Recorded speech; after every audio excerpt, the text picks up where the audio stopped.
Bem, sejam todos bem-vindos a mais esta palestra doutrinária. Hoje nós vamos ler um capítulo interessante do livro do Irmão X, psicografia do Chico Xavier, que chama Pontos e Contos. É Obsessão e Dívida, o capítulo 14. E aqui ele fala sobre o amor, né? Fala sobre o trabalho que a gente faz, como se a gente estivesse fazendo um trabalho de desobsessão. E aqueles dialogadores, vai contar a história aqui de dialogadores, que é o Sinfrônio Lacerda, que ele é muito ríspido com os espíritos, né? Então, todos nós que trabalhamos na desobsessão, quer seja no esclarecimento, quer seja na incorporação, nós devemos ter sempre em mente que devemos esclarecer os espíritos ou auxiliá-los através da psicofonia com muito amor, porque é através do amor que a gente consegue demover o espírito daquela situação, né? E aqui nós temos uma história totalmente diferente disso. Eu tenho certeza que vocês vão gostar. E vamos lá, chama-se Obsessão e Dívida. Quando surgiram casos de obsessão no grupo, recorria-se imediatamente a Sinfrônio Lacerda. Era ele, sem dúvida, o companheiro ideal para a situação. Dotado de altas qualidades magnéticas, sabia orientar como ninguém. Tratava-se efetivamente de um amigo generoso e bem-intencionado. Não regateava a colaboração fraterna aos doentes, nem se inclinava a preferências individuais. Primava pela delicadeza, pela pontualidade, onde fosse convidado a contribuir para o bem. Por sua clarividência admirável, aliada a firmes disposições de servir, atingia as melhores realizações. Especializara-se, por isso, na assistência aos obsediados, em que obtinha verdadeiros prodígios a lhe coroarem a dedicação. Sinfrônio, contudo, não obstante a inteireza de caráter e a bondade ativa em determinados setores do serviço, não se conduzia nas mesmas normas diante dos desencarnados sofredores ou ignorantes. Dispensava aos médios enfermos ou perseguidos o maior carinho, concentrando, porém, sobre as entidades em desequilíbrio a máxima rispidez. Quer dizer, então ele era muito duro com esses espíritos. A maneira de grande número de doutrinadores via nos obsediados inocentes vítimas e nos transviados invisíveis os verdugos de sempre. Em razão disso, tratava os espíritos infelizes desapiadadamente. Não raro, Jerônimo, um dos seus mentores espirituais, lhe fazia visível e recordava: meu amigo, não te afastes do entendimento necessário, não vicies o olhar no capítulo das obsessões. Nem sempre o perseguido está isento de culpa. Os que exigem a carne doente podem ser grandes devedores. Ou seja, né, quem também está nesse trabalho, né, tanto o médium de incorporação quanto o esclarecedor também tem muitos débitos a resolver, né? Por isso que estamos no trabalho. Não desejo furtar-te ao espírito de caridade e serviço, aos semelhantes.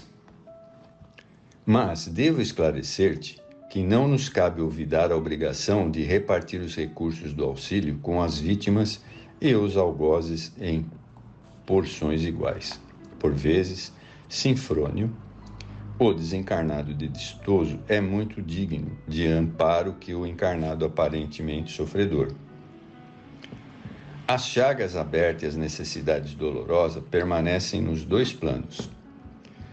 Não te dirijas, pois, às pobres entidades das sombras como descabidas exigências.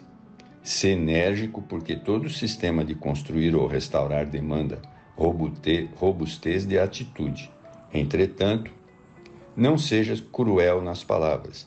Atende aos perturbados da esfera invisível com decisão e fortaleza de ânimo. Todavia, não excluas a fraternidade e a compreensão. Lacerda, contudo, parecia pouco disposto a observar os pareceres. Não sabia tratar os comunicantes perturbados, senão em tom áspero com quem ordena, sem cogitar dos direitos alheios. Frequentemente, palestrava sereno e gentil, antes do contato com os irmãos infelizes. No entanto, tão logo se via à frente dos transviados do além, assumia diversa posição, emitia conceituações pesadas e agressivas dentro das fracas hostilidades. Desdobrava-se-lhe a experiência sem alterações, quando foi surpreendido por aflitiva ocorrência no lar. A sua filha, Angelina, jovem, de 15 anos, revelou perturbações psíquicas muito graves. Assinalava-lhe a enfermidade por desmaios sucessivos e inquietantes. Em plena tranquilidade doméstica, caía de súbito, palidíssima, ofegante, perdendo a noção de si mesma. O pai carinhoso, extremamente impressionado com a situação, iniciou o tratamento através de passes curativos, sem resultados positivos na cura. Desculpe. Alarmou-se a família, em virtude dos acessos frequentes, e movimentaram-se providências diversas. A esposa de Sinfrônio reclamou a conduta ao psiquiatra, e o companheiro, embora convicto da legitimidade do fenômeno de obsessão, por verificar a presença do perseguidor com os próprios olhos, porque ele tinha evidência, foi compelido a valer-se do especialista, que diagnosticou a epilepsia comum. As injeções e os comprimidos, porém, não resolveram o problema. A prostração da enferma, cada vez maior. O genitor, não obstante conhecer centenas de casos daquela natureza, achava-se atônito. A obsessão da filha desconcertava-o. Mobilizara todos os recursos ao seu alcance, sem que tivesse sentir qualquer resultado satisfatório. Via a entidade perturbadora que eliminava a tranquilidade doméstica. Anotava as ocasiões em que se aproximava sutilmente da jovem, despendia esforços variados, mas não conseguia deslocar o estranho perseguidor. Às vezes, na intimidade, quando Angelina, desfalecida de súbito, o devotado pai debalde recorria à palavra forte. Acusavam o infeliz asperamente, admoestava-o com rigor. Quer dizer, voltava ao que ele era, Muito duro. A filha, contudo, parecia piorar com semelhante prática. Atormentado pela ineficiência do seu método, Sinfrônio Esperançoso organizou um programa de reuniões semanais no próprio ambiente da família, buscando atender ao caso complexo. As manifestações, através da obsediada, começaram imprecisas. Entretanto, a entidade perturbadora não conseguia articular palavra nenhuma. Incorporava-se em Angelina, prostrava dolorosamente, mas a tanto o comunicante quanto a médium pareciam enfermos espirituais em posições muito graves. Sinfrônio, na maioria das vezes, internava-se pela extrema excitação. No dia em que eu pude falar a esse obsessor infame, na certeza de ser ouvido, comentava ele irritadíssimo, expulsá-lo-ei para sempre. Movimentarei todos os meus recursos magnéticos para enxotá-lo como se fosse um cão. Depois de 10 meses decorridos sobre as reuniões sistemáticas, certa noite articulou o infeliz as primeiras frases angustiosas, o obsessor. Sinfrônio escutou-lhes os lamentos num misto de sentimentos contraditórios, experimentando acima de tudo certa satisfação por atingir a presa na esfera verbal. Desventurado salteador das trevas, exclamou o doutrinador, após ouvi-lo. É chegado o momento de tua rendição. Vai-te daqui. Ouve minhas determinações. Não mais voltes a esta casa. Nunca mais. Nunca mais. Não é possível, gemeu o infortunado, o obsessor, né? Angelina e eu estamos ligados desde muitos séculos. E não somente nós ambos sofremos nessa situação. Você também, Sinfrônio, foi meu perverso inimigo.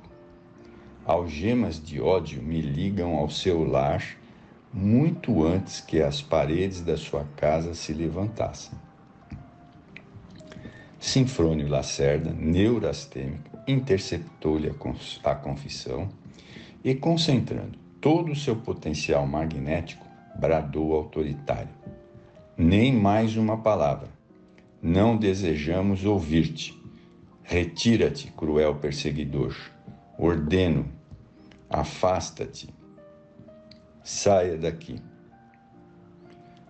Como se a mísera entidade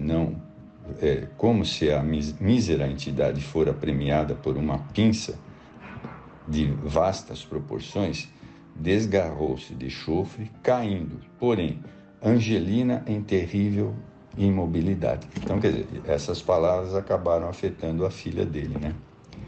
Esforçou-se o pai por despertá-la, mas em vão. 3, 4, 5 horas escoaram aflitivas. Agravado assim o problema, foi chamado o médico, que identificou o estado de coma. Depois de 14 horas de angústia, Sinfrônio Lacerda, chorando pela primeira vez, convidou alguns irmãos para uma prece de socorro urgente, desfazendo-se em lágrimas na rogativa de auxílio aos benfeitores espirituais. Fim da súplica, Jerônimo, o sábio mentor, que o acompanhava de perto, falou conselheiro: meu amigo, todas as obsessões quanto às moléstias de qualquer procedência podem ser tratadas, mas nem todas podem ser curadas, segundo os propósitos do homem. No caso de Angelina, temo-la profundamente unida ao obsessor, desde alguns séculos, quase na mesma proporção de tempo em que os dois se encontraram intimamente associados ao teu próprio espírito. No passado, perturbastes o lar, e agora, consoante a lei divina, procuram-te, ansiosos de equilíbrio, no caminho reto. Com o teu poder magnético, isolastes o perseguidor, violentamente, mas não podes sustentar semelhante medida, sem grave dano para ti mesmo. Não se arranca o carvalho de 300 anos sem algum trabalho, como não se pode desfazer uma construção milenária de um minuto para o outro, sem ofensa à harmonia geral. Se não buscares a mesma entidade para junto da filha, utilizando o mesmo influxo magnético, por intermédio do qual a afastaste, Angelina desencarnará em breves horas para reunir-se ao companheiro. Sim, agora compreendo, soluçou o pai aflito, e acabrunhado indagou: Jerônimo, meu benfeitor, como proceder então? Ensina-me o caminho da ação, por amor de Deus. O venerável amigo, com serena inflexão de voz, respondeu comovidamente: esqueceste, Sinfrônio, que há doutrinações pela palavra e doutrinações através do exemplo. Traze o obsessor, recebe-o no teu santuário doméstico, afetuosamente, qual se fosse um filho. Cura-lhe as mágoas, orienta-o para o Senhor. Ama-o quanto puderes, porque só o amor pode curar o ódio. E reparando que Lacerda chorava resignado, copiando a atitude do aprendiz inquieto, quando, em dificuldade na lição, Jerônimo concluiu: há muito te sintas humilhado, meu filho. Tens agora muitos conhecimentos e possibilidades, mas tens igualmente muitas dívidas.